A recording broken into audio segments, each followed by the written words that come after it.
On Judiciary Watch today, court suspends recall of embattled lawmaker. Newly appointed Senior Advocate of Nigeria pledges loyalty and patriotism. Court clears Senator of terrorism charges. It's a pleasure having you with us on today's episode of Judiciary Watch. My name is Augusta Yahu. In today's episode, so if you now engage in any act inimical to the laws of Nigeria, in fact, you endanger the lives of other Nigerians, it is treason. And the punishment is death. If you cannot obey our laws, leave Nigeria, especially if you have a foreign passport, like one or two people. Legal practitioner ABUBAKAR SANI sheds light on the efficacy of capital punishment. Please don't go away. Keep watching Judiciary Watch for deep knowledge of the law. Issues bordering on our collective and individual fundamental rights. For knowing the correct perspective of the law. Issues of governance. You just watch Judiciary Watch. Because there's no program that is like it.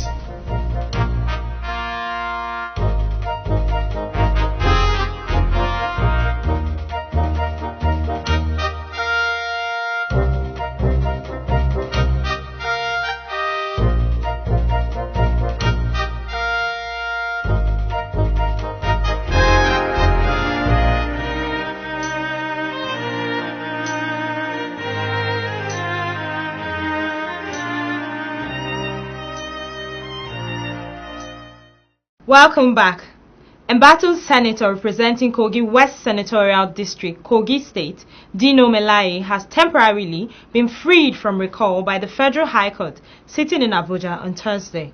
Senator Melaye's recall process has been scheduled to begin on July 10, 2017, but in the motion ex parte brought by Dino's lawyer, Mike Ozekome, which seeks to stop the recall on grounds that signatories to the recall were fake and concocted. Justice John Toho, after hearing arguments from both counsels in a ruling, ordered stay of proceedings in the recall and urged the parties involved to abide by the status quo. The matter was adjourned to September 29, 2017.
Trial of the Supreme Court Judge Sylvester Nguta over bribery allegations resumed on Monday at the Federal High Court sitting in Abuja. The trial, which was presided over by Justice John Toho, had the presentation of 4 valid diplomatic passports tendered as evidence in chief by the prosecution. According to the prosecution counsel Ibrahim Garba, all the 4 diplomatic passports belonging to the defendant were declared missing after the defendant swore an affidavit, but were later discovered and are now tendered and marked as Exhibit 13A, 13B, C, and D respectively. Today, our recall witness, PW6, gave evidence, and he gave evidence in chief, and he tendered 4 diplomatic passports, all belonging to the defendant. The 4 diplomatic passports are issued in various years from 2007, 2012, 2014, and 2016. All these 4 diplomatic passports were admitted in evidence and marked Exhibit 13, A, B, C, and D respectively. He added that the evidence is to further prove to the court that the defendant lied and intends to interfere with the investigation. If you look at count 13 of the charge, you will see that those 4 diplomatic passports are presented before the court in order to establish or to prove that count as contained in the charge. What we are trying to establish, as the witness have clearly indicated, was that despite the fact that the defendant declared the loss of the passport, some of the passport, like that 2014 passport, he declared it lost by swearing to an affidavit and police report. Despite that fact, he continued using this passport interchangeably, as the witness graphically gave the travel history as contained on this passport. And that is exactly what we wanted to achieve, and the witness has succeeded in doing that. The witness informed the court that the passport were used interchangeably by the defendant to travel to various parts of the country, to different countries like... After allowing room for complete cross-examination of the witness by prosecution, Justice Tor adjourned the matter to October 6, 2017 for continuation of the hearing. Emmanuel Bagudu, PTV News. One of the newly appointed senior advocates of Nigeria, Beth Igwilu, has promised to live an exemplary life worthy of emulation by young lawyers. Barrister Igwilu is one among the 30 senior lawyers recently appointed as senior advocate of Nigeria by the Legal Practitioners Privileges Committee. In a chat with PTV's Judiciary correspondent, the SAN stressed the fact that as a learned silk in the bar, one is expected to be up to date in the justice system. He, however, promised to live up to expectation.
This is Judiciary Watch. More reports after the break. Keep watching Judiciary Watch for deep knowledge of the law, issues bordering on our collective and individual fundamental rights, for knowing the correct perspective of the law, issues of governance.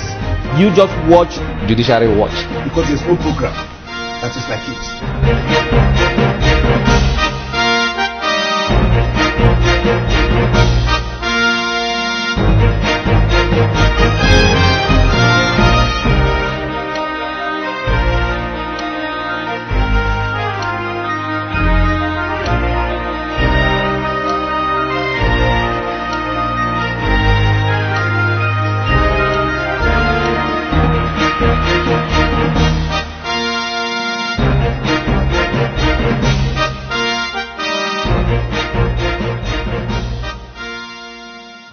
The recent call by stakeholders to the federal government to publish names of looters have greeted reaction from a legal practitioner, Collins Aimwan.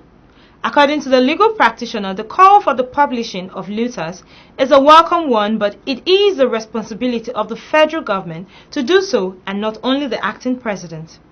This judgment is understood. People looted the treasury of Nigeria. The Nigerian public want to know who stole money from them, who kept money, who refunded money, what did you refund? That is not too big for the federal government to disclose to Nigeria, to the voters, to the people who have the overall power in this country. The voters, the majority of Nigeria, the taxpayers. They said they want to know who the people stealing from them are. Immediate past Senate leader Ali Ndume was on Tuesday discharged and acquitted of the 4-count terrorism charges brought against him by the federal government since November 2011. Ndume, who is representing Borno's South Senatorial District in the Senate, was set free by Justice Gabriel Kolawole of the Federal High Court, Abuja, on the ground that no prima facie case was established against the federal lawmaker. Delivering ruling in a no-case submission argued by Ndume's lawyer Ricky Tafa, Justice Kolawole stated that the prosecution failed in all fronts to link the defendant into the alleged hideous crime of forwarding information on terrorist activities and sponsoring of the Islamic sect Boko Haram. Justice Kolawole, while striking out all the 4-count charges, faulted the prosecution in the failure to call eminent personalities to give evidence. For his part, Ali Ndume is happy with the judgment, which further proved his innocence. What has been heard is the side of the government that was trying to indict me. I have not been heard. After consultation with my lawyers, I think Nigerians deserve to know what actually happened, who is Ndume, and all that. But the little of it you have heard in the court of law. I was a member of the presidential committee that has a responsibility, and I, as a representative of the unfortunate area that have been ravaged by insurgency, have a responsibility of even putting my life online so that we solve this problem, and that was what I tried to do. One of Ndume's counsel, Marcel Oru, gave an insight to the journey so far. Has shown copiously that justice has not only been done, but manifestly done. This case has been very tedious. It started in 2011, indictment of terrorism, but today the court has heard, and rightly so, that such allegations are not true and they are most unfounded. With this judgment, Senator Ndume will be given back his travel documents and continue his representation of the good people of Borno South Senatorial District. Time now to transit to our next segment on Judiciary Watch. However, every human being shall be entitled to respect for his rights and the integrity of his person. No one will be arbitrarily deprived of this right. You cannot be arbitrarily deprived of your right. The implication is that if you are convicted by court of law. Please don't go away. We'll be right back. Keep watching Judiciary Watch for deep knowledge of the law, Issues bordering on our collective and individual fundamental rights. for knowing the correct perspective of the law. Issues of governance, You just watch Judiciary Watch. because there's no program that is like it.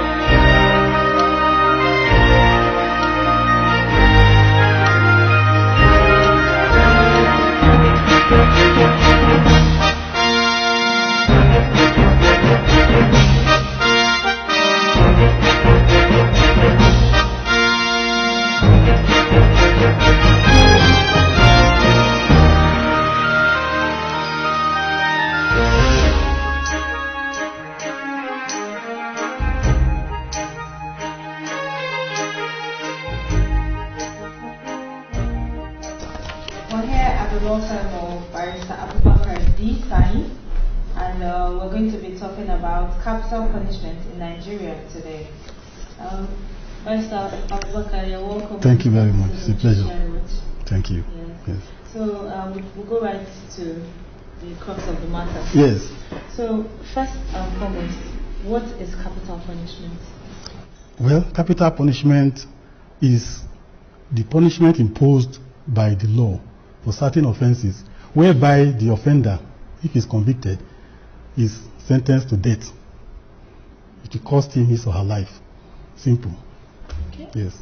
Okay, thank you. You're welcome. Yes. And so in Nigeria, what offenses would warrant the legal penalty, capital punishment?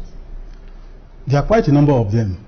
They are starting from serious offenses like treason, or treasonable felony, or murder, or culpable homicide. These are, and terrorism offenses as well. Yes, these are capital offenses. Okay. Yes. Would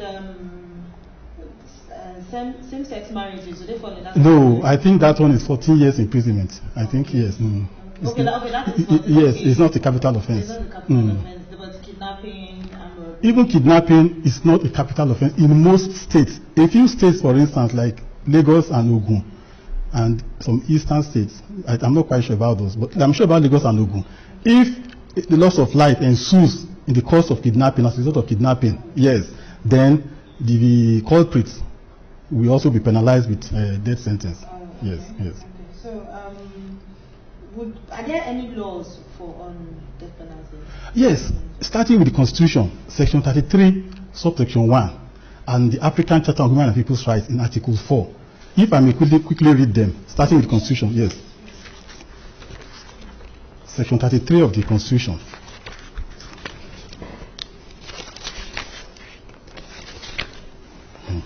every person has a right to life, and no one shall be deprived intentionally of his life, save in execution of the sentence of a court in respect of a criminal offense of which he has been found guilty in Nigeria. So this is an implicit, yes, recognition that you can lose your life if a court finds you guilty. Yes, it can impose a death sentence on you.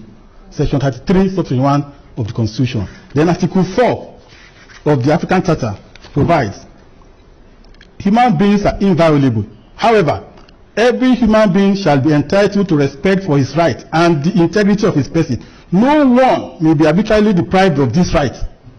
You cannot be arbitrarily deprived of your right. The implication is that if you are convicted by a court of law, the court can sentence you to death, in which case it is not arbitrary.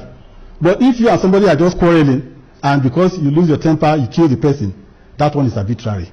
So these two statutes indirectly endorse the capital punishment. Yes. Okay.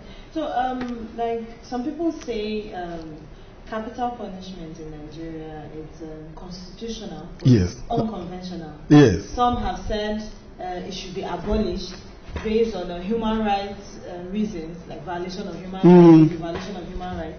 So, what is your take on this?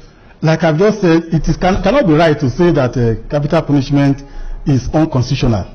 Neither can you say it violates any human rights, because even this law which I just read out, Section 33(1) of the Constitution, recognizes that in certain instances, a convict, somebody who commits an offense, can be penalized and punished by taking his own life. So it is not right at all. However, notwithstanding that, the same Constitution recognizes that in certain instances, as I said earlier, like capital, murder, culpable homicide, terrorism, treason, treasonable felony.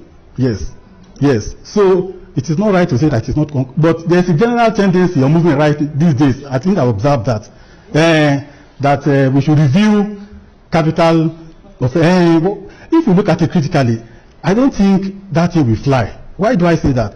There was an attempt in the U.S. until 1976 to, in fact, it was abolished in the U.S. across the U.S. But that abolition led to an upsurge in murder. Wow. So they quickly restored it in the U.S.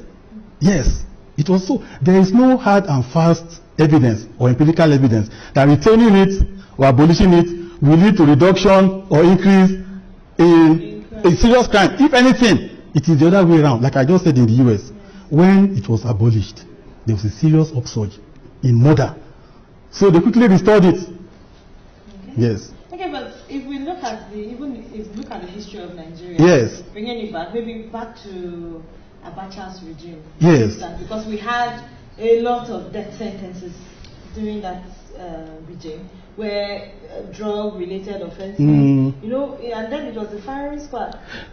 But we kept hearing more and more of these offenses. I think it was actually when President Buhari was head of state, in between 1983 and 1985, when two men, I can't remember their names now, they were executed for drug offenses. Some of us are old enough to remember. Yes, but that did not in fact reduce sort of at all. Two men were executed, yes, for carrying drugs, but it did not reduce that.